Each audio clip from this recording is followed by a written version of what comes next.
Olá, meu querido, tudo bem? Tudo na paz, graças a Deus. Nosso irmão Alberto Lírio para divulgar mais um vídeo para o nosso crescimento espiritual sobre a graça de Deus. Quero deixar um vídeo aqui, mas antes eu quero pedir para você que nos ajude a crescer mais e mais este canal. É um canal novo, mas eu quero te pedir, toda vez que você visualizar o nosso vídeo, que você possa se inscrever no canal, você deixar o seu like, você compartilhar e também você deixar os seus comentários. Isso tudo que nós fazemos, os ensinadores da graça, é para que as pessoas tenham consciência por que o sistema religioso não quer nunca deixar que a pregação, o ensinamento da graça se manifeste no mundo inteiro e principalmente no Brasil. Por que tem acontecido isso sempre? Porque eles não querem que as pessoas se deem conta de que a Bíblia é um livro que foi escrito para contar uma história de que já aconteceu. A Bíblia, ela não foi escrita para contar uma história do que aconteceu e do que vai acontecer. Não. Ela foi escrita para contar um fato esse que aconteceu. Então, meu querido, eu quero deixar neste vídeo Hebreus capítulo 9. E eu vou estar explicando aqui, segundo a visão da graça de Deus, o nosso entendimento. Nós não estamos aqui para brigar com A ou com B, denominação, religião, não. Nós estamos aqui para denunciar o sistema religioso e as suas baboseiras, vamos dizer assim, os seus rituais, vamos dizer assim, as suas, os seus enganos, vamos dizer assim, aquilo que eles têm feito para conseguirem prender as pessoas em seus assalpões. Hebreus capítulo 9, eu quero deixar aqui principalmente o versículo 16 e 17, onde fala assim: onde há testamento, necessário é que intervenha a morte do testador. Porque um testamento, ele só é confirmado onde houve morte, ou terá ele algum valor enquanto o testador vive? Claro que não. Onde há testamento, é necessário que haja, é necessário, ou necessário é, que intervenha a morte do testador, porque um testamento só é confirmado onde houve morte, ou terá ele algum valor enquanto o testador vive. Deixa eu te falar uma coisa, meu querido. A primeira Bíblia é tão Velho Testamento, a primeira Bíblia que nós falamos do Torá, o Velho Testamento, ou tudo que foi escrito antes da cruz, nós chamamos de Velho Testamento. O Velho Testamento, ele, olha o que eu vou te dizer, a primeira Bíblia é tão Velho Testamento que morreu. Morreu? Morreu sim. E deixou a herança, o testamento, para o filho, que é Jesus. Então, quer dizer, o sistema religioso judaico, o sistema religioso judaico, judaico-cristão, o sistema religioso judaico-cristão, mesmo dizendo que amam a Jesus, eles mentem dizendo que o velho está vivo. Eles mentem dizendo que o velho está vivo. Olha só. Agora, qual é o objetivo de tudo? Só para que Jesus não tenha toda a herança do testamento. A herança do testamento, ela é de Jesus. Por quê? Foi ele que morreu, mas morreu para golpear a morte. A morte que Jesus venceu era aquilo, ou era aquela que nos condenava. Então, o testador, ele precisou, então, morrer para que o testamento, então, ele tenha valor. Porque o testamento, ele só ia ter valor, ou ele só se tornou valorizado, ou tendo algum efeito como valor, depois que o testador morreu. Mas o testador, ele deu um golpe na morte, porque ele morreu para cumprir o testamento. Mas assim que é cumprido, ele ressuscita. Agora, a morte não tem mais domínio sobre ele. Olha que interessante, meu querido, para você entender. O primeiro versículo que eu quero citar do capítulo 9 de Hebreus, olha só. Capítulo 9, versículo 1. Eu vou tentar fazer rápido. Ora, a primeira aliança, o culto no tabernáculo terrestre. Olha como era. Não deveria ter mais. Como era o culto no tabernáculo terrestre. Ora, a primeira aliança, a lei, ela tinha ordenanças de culto sagrado e também um santuário terrestre. Olha bem, olha a situação. Tinha também um santuário terrestre, aquele que existia lá em Jerusalém, que caiu no ano 70. Eu tenho um vídeo falando sobre isso e os pregadores ou os sinadores da graça também falam isso. Foi preparado um tabernáculo. Na primeira parte estava o candelabro. Isso é as divisões que havia ali nesse tabernáculo terrestre. Olha só, foi preparado um tabernáculo. Na primeira parte estava o candelabro, a mesa e os pães da preposição. A esse se chama o santo lugar.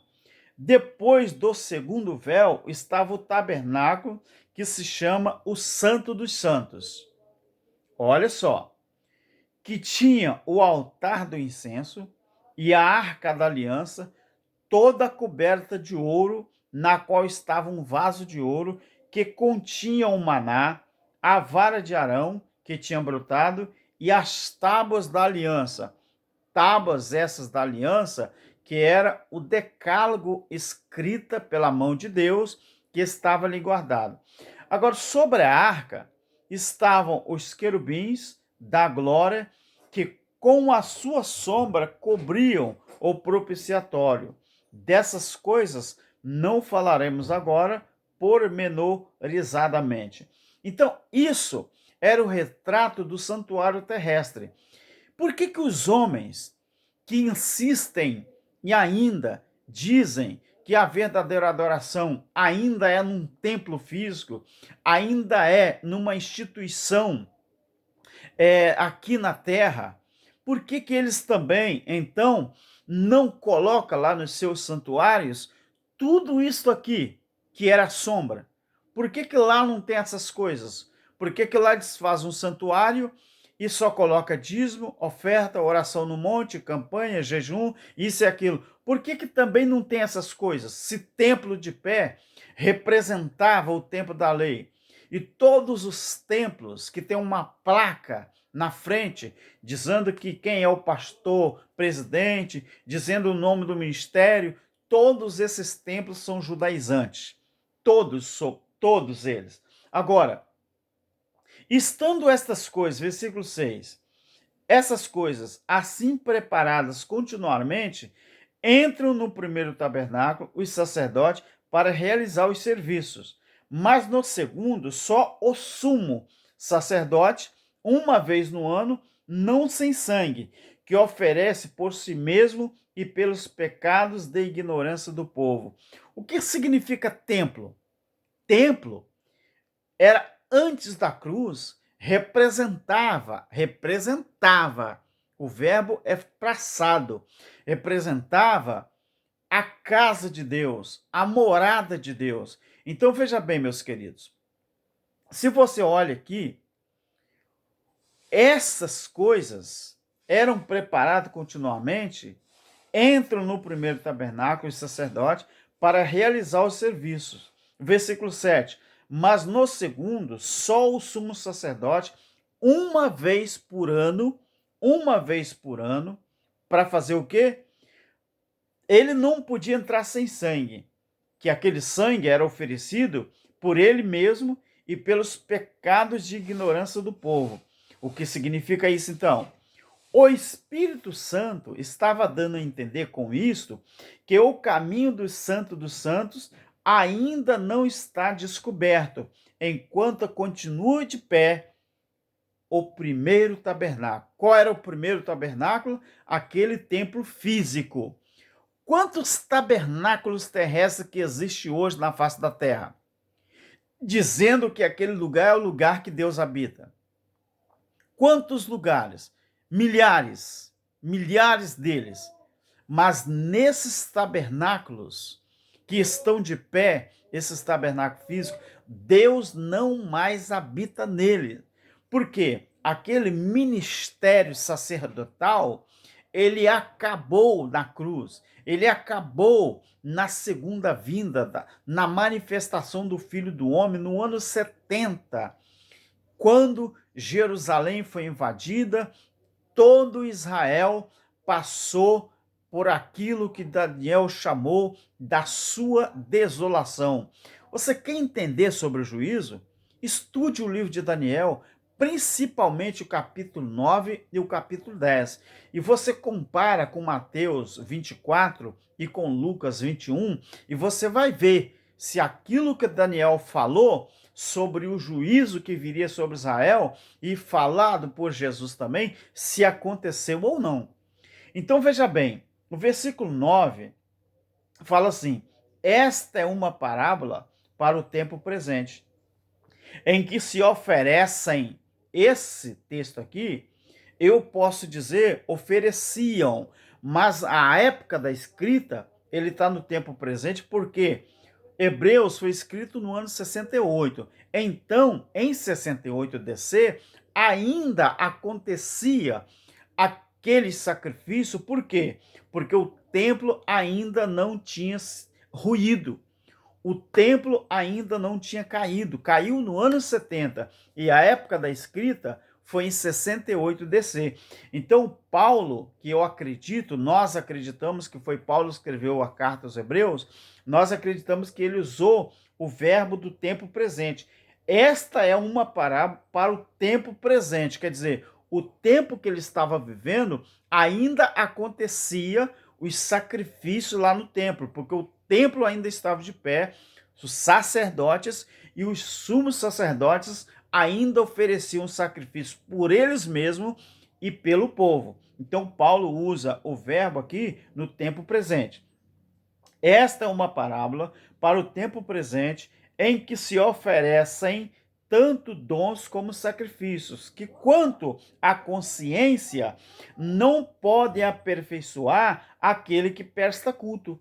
Então, meu querido, Paulo está falando que aqueles sacrifícios materiais que se levavam animais para ser sacrificado, então aquele sacrifício, ele não conseguia de jeito nenhum, mas de jeito nenhum, não podia aperfeiçoar ninguém com respeito à consciência, aquele que prestava culto.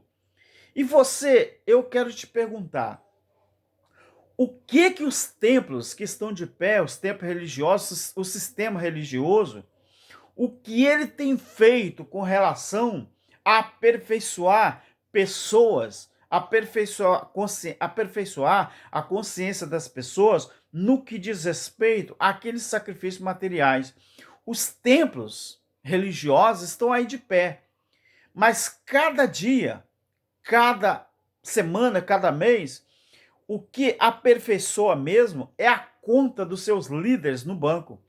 O que aperfeiçoa mesmo é a conta dos seus pastores, dos seus ministros, comprando carro, casa, avião, apartamento, viagem para a Europa, viagem para tudo quanto é lugar do mundo, mas as pessoas mesmo, esse sacrifício que é prestado nos templos religiosos não aperfeiçoa ninguém. Agora, olha aquilo que a Bíblia diz, olha o versículo 10. não passam de ordenanças de comida, bebida e várias abluções imposta até a época da reforma. Então, quer dizer, usos e costume eram coisas da lei.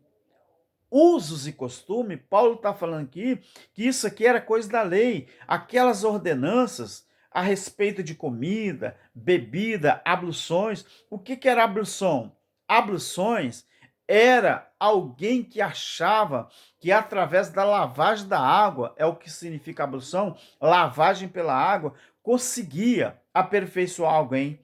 Então, nem isso conseguia, porque isto eram impostas à época da reforma, impostas até a época da reforma. Qual foi a época da reforma? Qual foi? Você consegue abrir sua Bíblia em Lucas? Eu estou com a Bíblia aqui. Vamos olhar Lucas. Vamos olhar Lucas, o capítulo 21. Olha o que diz aqui. Uma coisa interessante. Lucas, capítulo 21, o versículo 20. Olha só. Quando vocês virdes Jerusalém cercada de exército, sabei que é chegada a sua desolação. Mas não é o que Daniel fala mesmo, lá em Daniel 9:2, que os discípulos fizeram uma pergunta a Jesus, em que tempo seria que aconteceria todas aquelas coisas? O versículo 6 do capítulo 21. Então disse Jesus: quanto a essas coisas que vedes, dias virão em que não se deixará pedra sobre pedra que não seja derrubada. Então, o juízo aconteceu no ano 70. O juízo aconteceu no ano 70. Então, essa era a época da reforma que Paulo estava se referindo. Então, ele disse assim: não passam de ordenanças de comida, bebida e várias abluções impostas até a época da reforma. Quer dizer, aquilo tudo valia até que o juízo acontecesse. Mas por quê? Que a partir do momento que o juízo acontecesse, aquelas coisas materiais, aqueles sacrifícios físicos, materiais, não valeria mais, porque o templo não mais existiria. O templo ruiu, aonde o sacerdote ia continuar fazendo aqueles rituais, aqueles sacrifícios. Mas olha só, que coisa importante. Vamos observar aqui o verso 11. Mas Cristo, olha só o que o sangue de Cristo foi capaz de fazer. O primeiro versículo do capítulo 9 até o versículo 10 está falando, dando a demonstração do que era o culto no tabernáculo terrestre, como os templos religiosos fazem hoje. Os pastores, que diz que são presidentes de convenções, presidente de ministério, estão tudo errado. O verdadeiro filho de Deus, ele não precisa disso mais, porque isso aí era coisa da lei. Se você tiver dúvida, você leia, estude o capítulo 9 de Hebreus na sua casa. Olha o versículo 11 do capítulo 9 de Hebreus. Mas Cristo, tendo vindo como sumo sacerdote dos bens já realizados, por meio de um maior e perfeito tabernáculo. Quem era o maior e perfeito tabernáculo? Cristo. Quem era o menor e imperfeito tabernáculo? O templo em Jerusalém.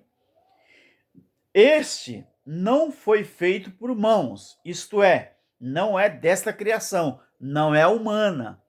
O tabernáculo perfeito agora, meus queridos, não é esse que você entra lá dentro e dizendo que é a igreja de Cristo, não. Não é esse que você chama de casa de Deus, não. Não é esse que você, quando sai de casa, fala que vai na igreja.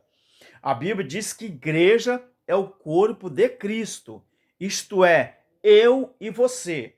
Então, olha só, e não por meio de sangue de bodes e bezerro, mas pelo seu próprio sangue, entrou no Santo dos Santos, uma vez por todas, havendo obtido uma eterna redenção. O que é isso aqui? Cristo, ele, com o seu próprio sangue, Ele entrou no Santo dos Santos uma vez por toda. É mentira o que a religião fala com você. Que você precisa fazer isso, fazer aquilo, pagar disso, fazer campanha, oração no monte, fazer isso, até roupa. Eles querem dizer que tipo de roupa que você tem que usar. Sabe para quê? Dizendo que senão você vai perder a salvação. Mas aonde fica o único sacrifício perfeito que Cristo fez de uma vez só por todas? Então, se eu tenho que lutar para obter a minha salvação, quer dizer que Cristo vai ter que morrer de novo. E isso é verdade? Segundo a Bíblia, isso é mentira. Então, quer dizer, o verso 13 fala assim: se a aspersão do sangue de bode e de touro e da cinza de uma novilha santifica os contaminados, isso era na lei.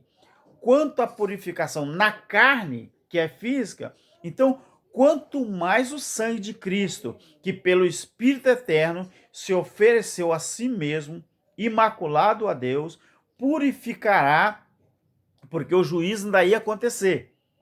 O juízo ainda ia acontecer. A época da escrita é 68. O juízo iria acontecer em 70. Por isso que o verbo aqui é futuro. Olha assim, purificará a nossa consciência das obras mortas para servirmos ao Deus vivo. O que era a obra morta? Aquelas obras praticadas pela lei.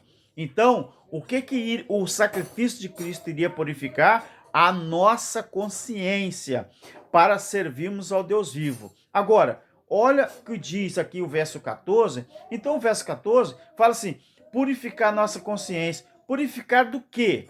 Purificar o quê? Então, a nossa consciência.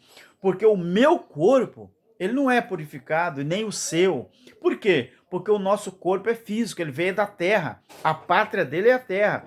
Se ele adoecer ou passar mal de alguma coisa, então ele tem que passar por isso porque ele é físico. Isso aqui não vai herdar a eternidade, o meu corpo. O que vai herdar a minha eternidade é o meu espírito através de uma consciência purificada. Não é isso que a Bíblia fala?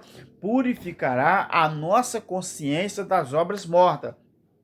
Como que você ainda consegue dizer que está servindo a Deus num templo físico, que você precisa ir lá e praticar todas aquelas ordenanças da lei, o pastor mandando na sua vida, obreiros mandando na sua vida, convenção mandando na sua vida, religião mandando na sua vida, denominação mandando em você, e você dizer que já purificou a sua mente em Cristo Jesus? Então você está mentindo para você mesmo, porque isso não é verdade. Agora veja o que diz o versículo 15.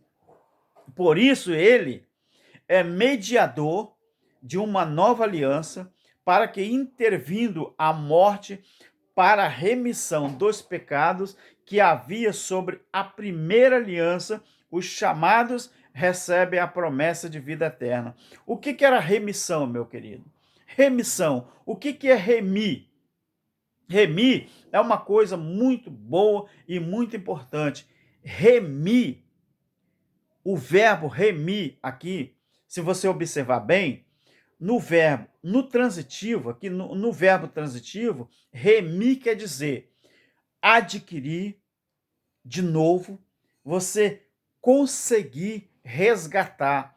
Então, o verbo remir quer dizer você conseguir adquirir de novo e você conseguir resgatar. Remir é isso. Por isso que a Bíblia está falando aqui, ó. Ele é mediador de uma nova aliança, para que, intervindo a morte para remissão.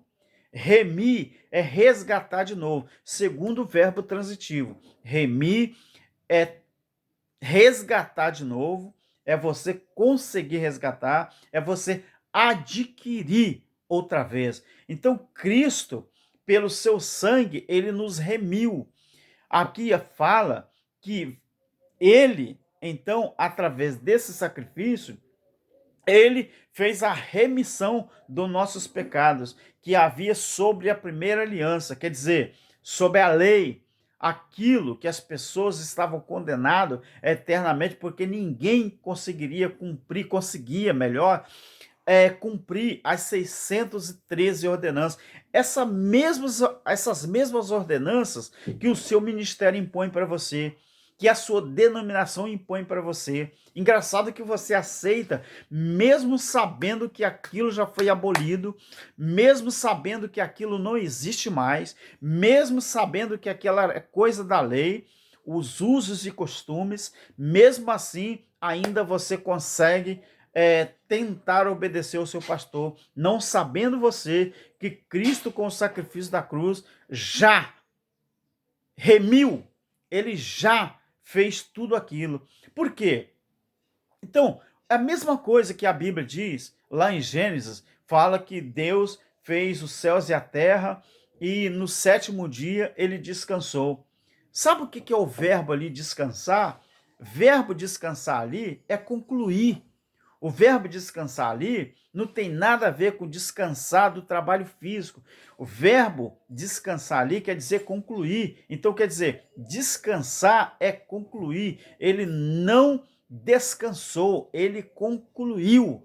Então, as pessoas pensam, às vezes, as versões, as traduções não são fiéis aos originais, mas nós, os ensinadores da graça, nós vamos atrás. Nós vamos atrás para saber, para procurar saber e depois ensinar, né? A gente cansou de engolir tudo que os líderes nos ensinavam.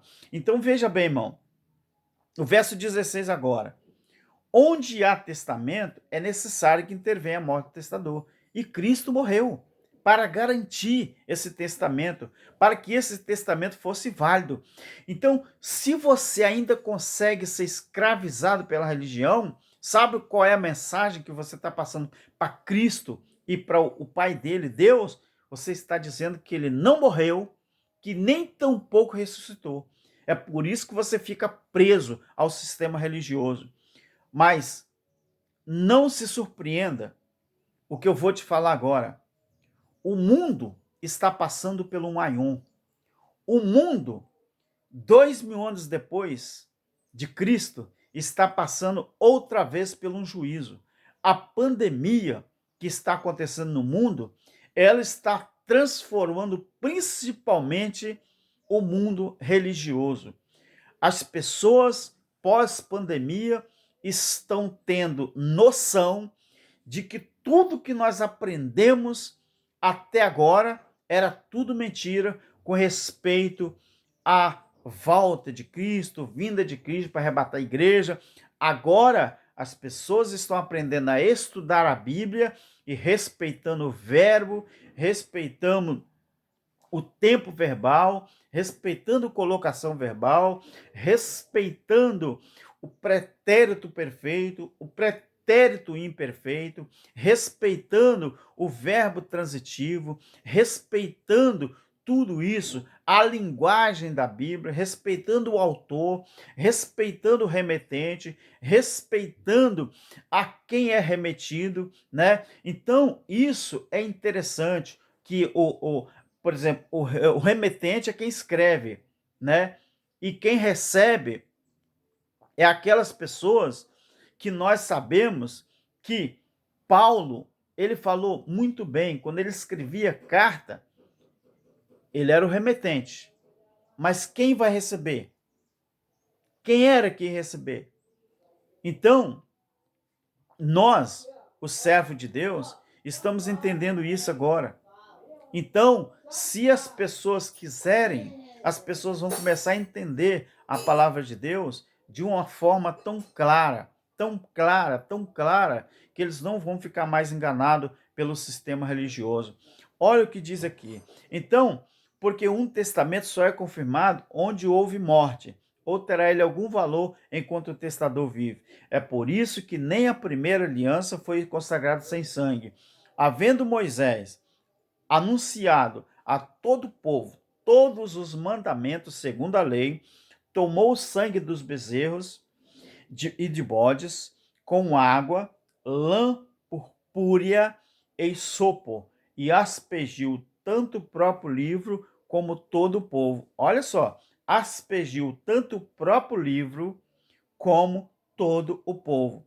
E dizia assim, olha o que ele dizia. Este é o sangue da aliança que Deus ordenou para vós. Para vós quem? O povo judeu. Para vós quem? O povo israelita. Então, não tem nada a ver com o Brasil, tem nada a ver com a Inglaterra, tem nada a ver com os Estados Unidos, não tem nada a ver com a Suécia, a Alemanha. Era vós, o povo de Israel, o povo judeu da época. Então ele dizia: este é o sangue da nova aliança, este é o sangue da aliança, perdão, este é o sangue da aliança que Deus ordenou para vós, para vocês.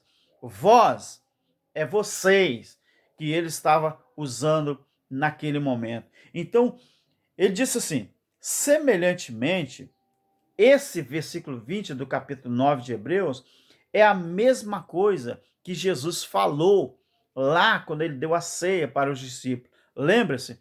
Este cálice é a nova aliança no meu sangue. Aquele cálice, meus queridos, representava a morte e ressurreição de Jesus. Aquela carne, aquele pedaço de pão com aquele vinho representava, estava apontando. Então, por que a igreja, que dizem que são igrejas, eles continuam fazendo a mesma coisa? Então, quer dizer que se continuam fazendo a mesma coisa, é porque Cristo não morreu e nem tão pouco ressuscitou. Se aquela ordenança, Cristo não tinha morrido ainda. Então ela já apontava para o sacrifício de Cristo. Mas quem continua praticando ceia, que na verdade é Páscoa judaica, está passando uma mensagem para o Filho de Deus e para o próprio Deus, que Cristo não morreu e nem ressuscitou. 21. Semelhantemente, aspergiu com sangue. Olha o verbo usado, semelhantemente, é o mesmo verbo usado na ceia. Semelhantemente, aspergiu com sangue o tabernáculo e todos os vasos do ministério sagrado. Quase todas as coisas segundo a lei se purificam com sangue, porque sem derramamento de sangue não há. Ele usou aqui o tempo presente, porque Paulo ainda estava vivendo os dias que o sacrifício era ainda realizado. Mas eu aqui, em 2020, eu posso usar aqui, sem derramamento de sangue não havia, porque eu estou no futuro e essas coisas aconteciam no passado. Então, onde existe o verbo há, que ele usou no presente, eu posso usar havia, porque isso já ficou para trás. É o retrovisor do carro. Você sabe para que serve o retrovisor do carro, né? É a mesma coisa do Velho e Novo Testamento. Para que serve a Bíblia? Para você entender o que se passou. Para que serve o retrovisor do carro? Para você ter noção daquilo que ficou para trás. É isso que serve o retrovisor. Entendeu, meu querido? Tira o retrovisor do carro, se você vai ver se você tem lembrança do que ficou para trás, na estrada ou numa pista. É a mesma coisa. A Bíblia foi escrita para contar uma história. É um pretérito perfeito que começou e terminou na sua época. Não é um pretérito imperfeito que começou e ainda não terminou. Entenda isso. Quer ensinar a Bíblia para os outros? Então, pelo menos, tenta entender o seu português. Tenta entender, estude a Bíblia respeitando o vernáculo da nossa língua portuguesa, pelo menos isso. Agora, olha, o versículo 23. Era necessário, portanto, que as figuras das coisas que estão no céu se purificassem com tais sacrifícios, mas as próprias coisas celestiais com o sacrifício superior a este. Meu Deus, meu Criador. Era necessário, portanto, que as figuras das coisas que estão no céu. Ei, as figuras das coisas que estão no céu.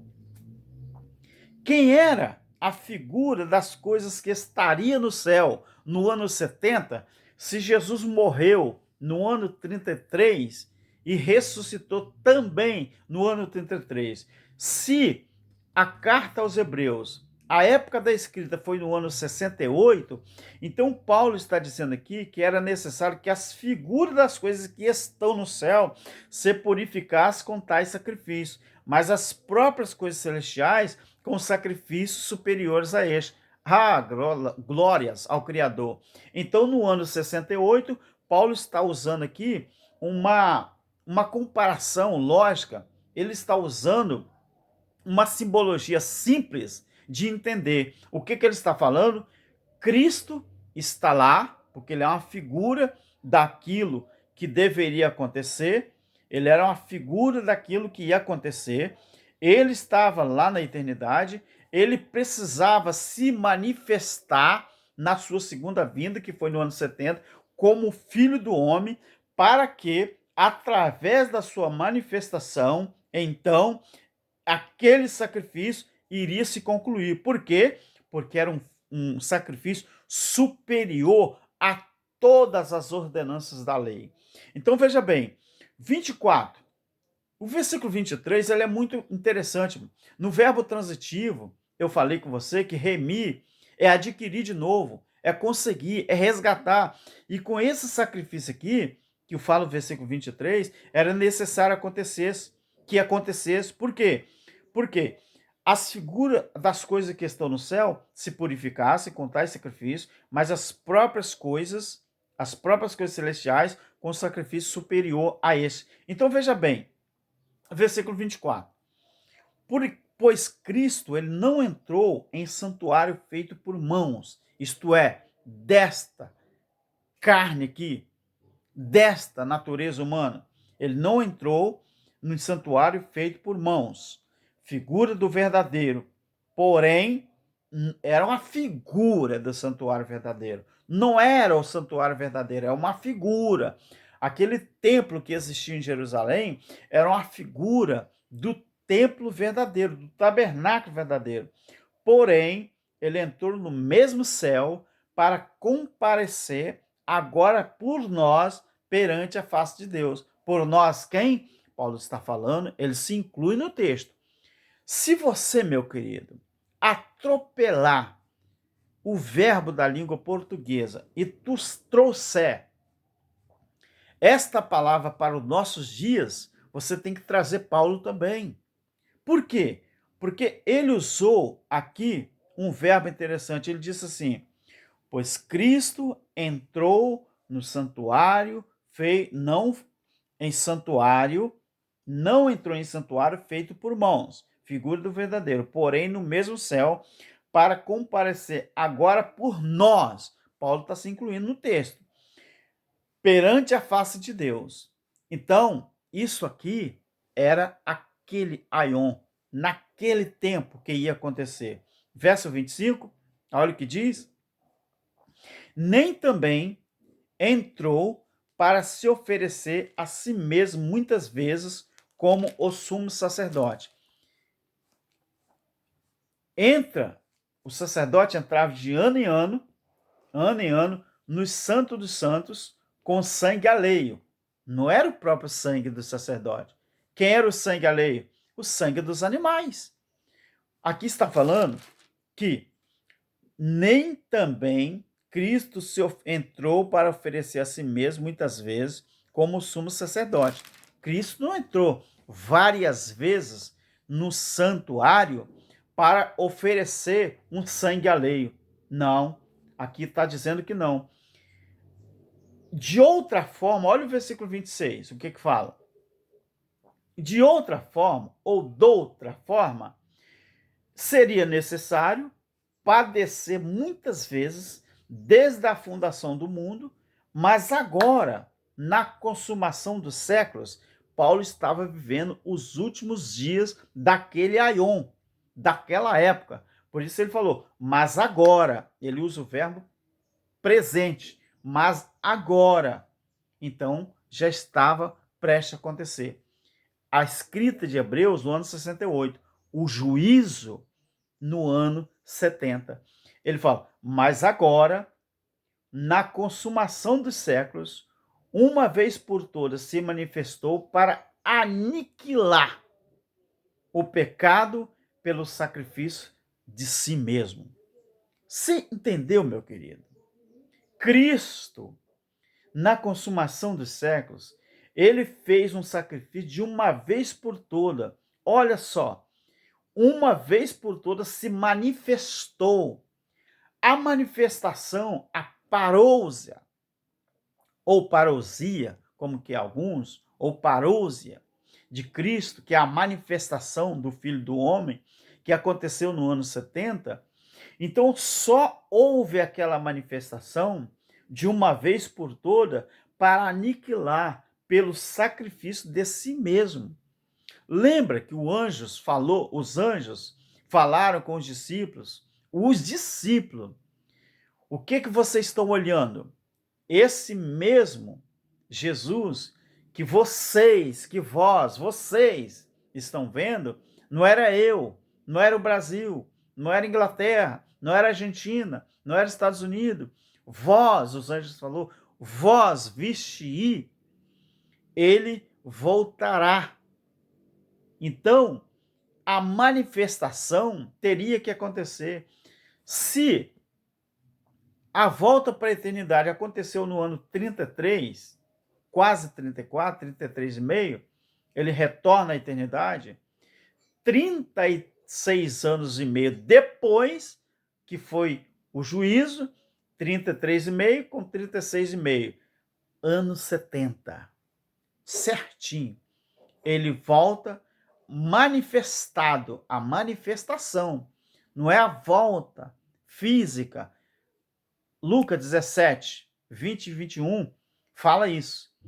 Alguém perguntou a Jesus, quando que vai vir o reino de Deus? Jesus falou, o meu reino? Não.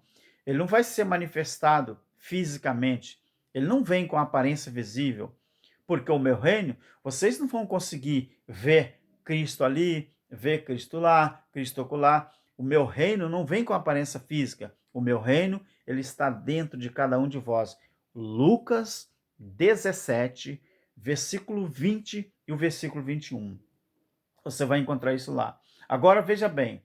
Então, Cristo, meus queridos, a religião, ela está pregando uma segunda salvação, mas aqui diz que Cristo se ofereceu uma vez por todas para aniquilar o pecado pelo sacrifício dele mesmo.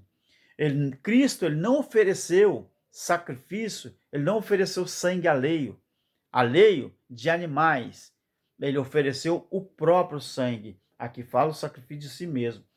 E como aos homens está ordenado morrer uma só vez, vindo depois disso o juízo, assim também Cristo, oferecendo-se uma só vez para levar os pecados de muitos, porque de muitos e não todos, porque só aqueles que acreditam na morte, ressurreição e na manifestação. Não é todos que têm o Espírito de Deus, não é todos que são filhos de Deus, porque muitos são filhos da ira de Deus. Então, assim também Cristo, oferecendo-se uma vez por todas, levar os pecados de muitos, aparecerá segunda vez. Olha, que Cristo se ofereceu no sacrifício da cruz. Agora, aparecer segunda vez é a manifestação do juízo.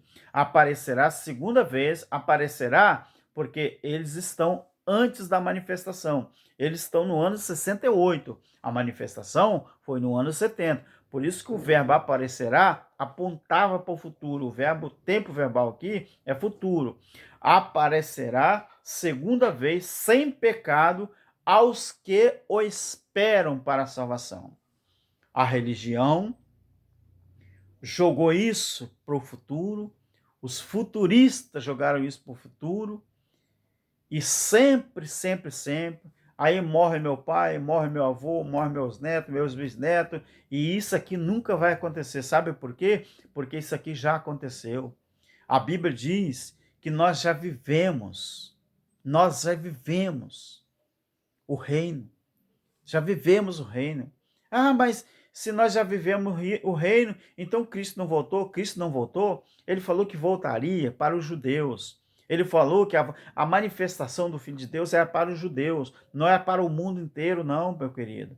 Aprenda a respeitar os verbos, a conjugação, aprenda isso. Então, quando aqui fala aparecerá segunda vez para o que esperam para a salvação, que salvação? Salvação de quê? A salvação do juízo. Olha bem, no juízo, no ano 70, Mateus 16 e o versículo 27, não é isso que Jesus está falando ali? Mateus 16, o versículo 28, melhor.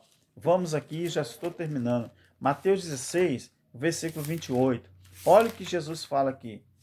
16, 28.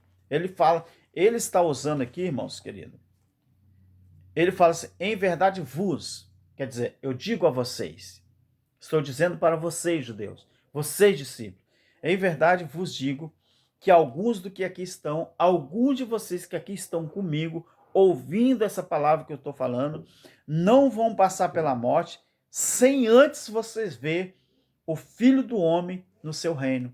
Então Jesus era mentiroso? Não, porque ele falava sobre a manifestação. Ele não falava que viria buscar a igreja, não. Ele está falando que ele viria como juízo, com o juízo para a nação de Israel. Você quer entender? Quer saber mais sobre o juízo? Quer mesmo? Então, você deve estudar o livro de Daniel, principalmente o capítulo 9 e o capítulo 10. Estude. Mateus, capítulo 24, verso 21. Deixa eu ler aqui para você o último capítulo e o último versículo desse vídeo. Mateus 24, versículo 21. Olha o que diz aqui, o versículo 21. Olha que interessante. Pois haverá então grande aflição. Isso Jesus que está falando. Grande aflição, como nunca houve, desde o princípio do mundo até agora. Agora é o quê? Agora é naquela época que ele estava falando, há 2000 anos atrás. Nunca houve e nem haverá até agora. Nem haverá jamais. Jesus está conversando aqui com os seus discípulos e ele está falando isso aqui. Meu querido, entenda a palavra de Deus. Entenda a Bíblia. Você quer saber sobre o juízo com mais detalhes? Então estude Daniel e vai ver que Daniel, capítulo 9, versículo 2, quando ele fala que ele teve a visão que Jerusalém ia ser desolada. E não foi isso que Cristo falou com os discípulos? Quando vocês observar a desolação de Jerusalém, aí vocês fiquem atentos, porque chegou o seu juízo. E foi isso que aconteceu. Não futurize aquilo que está no passado. Não futurize, não, porque senão você nunca vai entender a Bíblia, a palavra de Deus. Meu querido, fique com Deus e que Deus continue te abençoando e cresça na graça, cresça na faculdade mental com respeito à palavra de Deus. Deixe o seu like, se inscreva no canal, compartilhe essa mensagem, tá bom? E você pode fazer os seus comentários também e eu estarei respondendo com toda certeza. Meu canal ainda é pequeno, mas o nosso Criador é grande. E se for essa a vontade de Deus, este canal eu vou receber muitos likes, vou receber muita inscrição e muita gente vai compartilhar. E ore, continue pedindo a Deus por todos os ensinadores da graça no Brasil e no mundo. E fique com Deus. Amém.